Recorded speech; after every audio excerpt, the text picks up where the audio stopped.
تفہیم القرآن سید ابوالعلا مودودی سورۃ الصف آیات 1 تا 9 حصہ پنجم اعوذ باللہ من الشیطان الرجیم بسم اللہ الرحمن الرحیم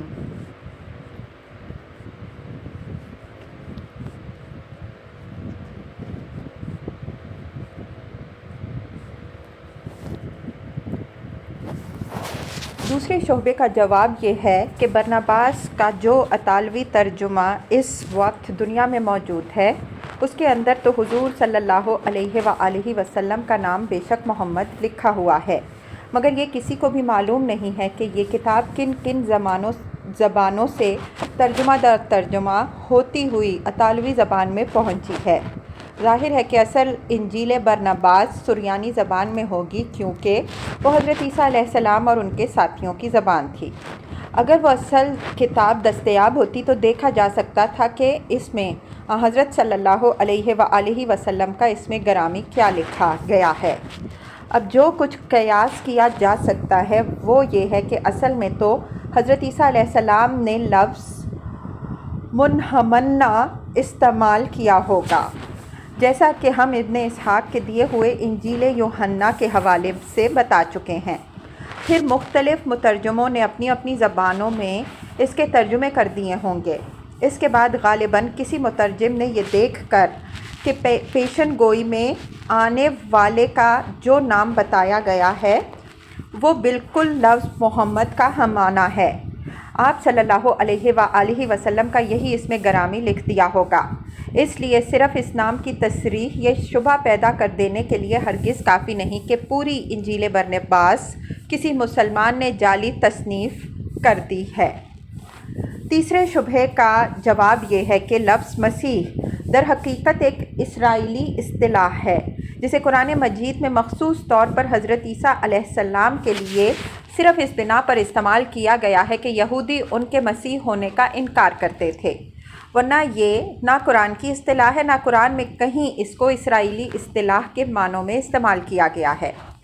اس لیے رسول اللہ صلی اللہ علیہ وآلہ وسلم کے حق میں اگر حضرت عیسیٰ علیہ السلام نے لفظ مسیح استعمال کیا ہو اور قرآن میں آپ صلی اللہ علیہ وآلہ وسلم کے لیے یہ لفظ استعمال کیا گیا ہو، تو اس سے یہ نتیجہ نہیں نکالا جا سکتا کہ انجیل برناباس آپ صلی اللہ علیہ وآلہ وسلم کی طرف کوئی ایسی چیز منسوب کرتی ہے جس سے قرآن انکار کرتا ہے۔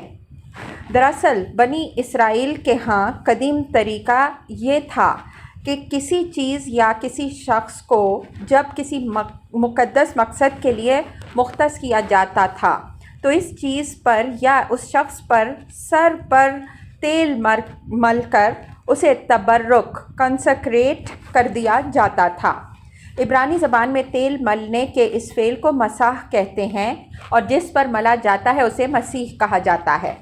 عبادت گاہ کے ظروف اسی طریقے سے مسح کر کے عبادت کے لیے وقف کیے جاتے تھے۔ کاہنوں کو کہانت پریسٹ ہوڈ کے منصب پر مامور کرتے وقت بھی مسح کیا جاتا تھا۔ بادشاہ اور نبی بھی جب خدا کی طرف سے بادشاہت یا نبوت کے لیے نامزد کیے جاتے تو انہیں مسح کیا جاتا۔ چنانچہ بائبل کی روح سے بنی اسرائیل کی تاریخ میں بکثرت مسیح پائے جاتے ہیں۔ حضرت ہارون علیہ السلام کاہن کی حیثیت سے مسیح تھے، حضرت موسیٰ علیہ السلام کاہن اور نبی کی حیثیت سے، طالوت بادشاہ کی حیثیت سے، حضرت داؤد علیہ السلام بادشاہ اور نبی کی حیثیت سے، ملک صدق بادشاہ اور کاہن کی حیثیت سے، اور حضرت الیسع علیہ السلام نبی کی حیثیت سے مسیح تھے۔ بعد میں یہ بھی ضروری نہ رہا کہ تیل مل کر ہی کسی کو مامور کیا جائے، بلکہ محض کسی کا مامور من اللہ ہونا ہی مسیح ہونے کے ہم معنی بن گیا تھا۔ مثال کے طور پر سلاطین باب 19 آیات 51 تا 61 میں ذکر آیا ہے کہ خدا نے حضرت الیاس علیہ السلام ایلیا کو حکم دیا کہ حزائیل کو مسح کر کے ارام دمشق کا بادشاہ ہو، اور نمسی کے بیٹے یاہو کو مسح کر کے اسرائیل کا بادشاہ ہو، اور الیسع علیہ السلام کو مسح کر کے تیری جگہ نبی ہو۔ ان میں سے کسی کے سر پر بھی تیل نہیں ملا گیا، بس خدا کی طرف سے ان کی ماموریت کا فیصلہ سنا دیا گیا، گویا انہیں مسح کر دینا تھا۔ پس اسرائیلی تصور کے مطابق لفظ مسیح در حقیقت مامور بن اللہ کا ہم معنی تھا، اور اسی معنی میں حضرت عیسیٰ علیہ السلام نے رسول اللہ صلی اللہ علیہ وآلہ وسلم کے لیے اس لفظ کو استعمال کیا تھا۔ لفظ مسیح کے اسرائیلی مفہوم کی تشریح کے لیے ملاحظہ ہو انسائکلوپیڈیا آف ببلیکل لٹریچر۔ لفظ میسیح فلما جاءہم بالبینات قالوا ھذا سحر مبین، مگر جب وہ ان کے پاس کھلی کھلی نشانیاں لے کر آیا تو انہوں نے کہا یہ تو صریح دھوکہ ہے۔ تفسیر: اصل میں لفظ سحر استعمال ہوا ہے۔ سحر یہاں جادو کے نہیں بلکہ دھوکے اور فریب کے معنی میں استعمال ہوا ہے۔ عربی لغت میں جادو کی طرح اس کے یہ معنی بھی معروف ہیں۔ کہتے ہیں سحرہ اے خدعہ، اس نے فلاں شخص کو سحر کیا یعنی اس کو فریب دیا۔ دل چھین لینے والی آنکھ کو عین الساحرہ کہا جاتا ہے، یعنی ساحر آنکھ۔ جس زمین میں ہر طرف سراب ہی سراب نظر آئے اس کو ارض ساحرہ کہتے ہیں۔ چاندنی کو ملمع کر کے سونے جیسا کر دیا جائے تو کہتے ہیں سحرۃ الفضہ۔ پس آیت کا مطلب یہ ہے کہ جب وہ نبی جس کے آنے کی بشارت عیسیٰ علیہ السلام نے دی تھی اپنے نبی ہونے کی 3 نشانیوں کے ساتھ آ گیا تو بنی اسرائیل اور امت عیسیٰ علیہ السلام نے اس کے دعوی نبوت کو صریح فریب قرار دیا۔ وَمَنْ أَظْلَمُ مِمَّنِ افْتَرَىٰ عَلَى اللَّهِ الْكَذِبَ، اب بھلا اس شخص سے زیادہ بڑا ظالم اور کون ہوگا جو اللہ پر جھوٹے بہتان باندھے۔ تفسیر: یعنی اللہ کے بھیجے ہوئے نبی کو جھوٹا مدعی قرار دے اور اللہ کے اس کلام کو جو اس کے نبی پر نازل ہو رہا ہو نبی کا اپنا گھڑا ہوا کلام ٹھہرائے۔ وَهُوَ يُدْعَىٰ إِلَى الْإِسْلَامِ، حالانکہ اسے اسلام اللہ کے آگے سر اطاعت جھکا دینے کی دعوت دی جا رہی ہو۔